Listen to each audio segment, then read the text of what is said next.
razão, razão.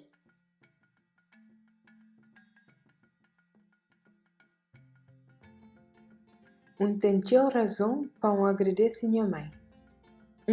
Tem razão para agradecer minha mãe.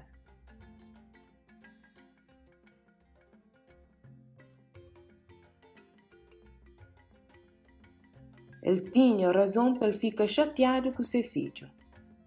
Ele tinha razão para ele ficar chateado com seu filho.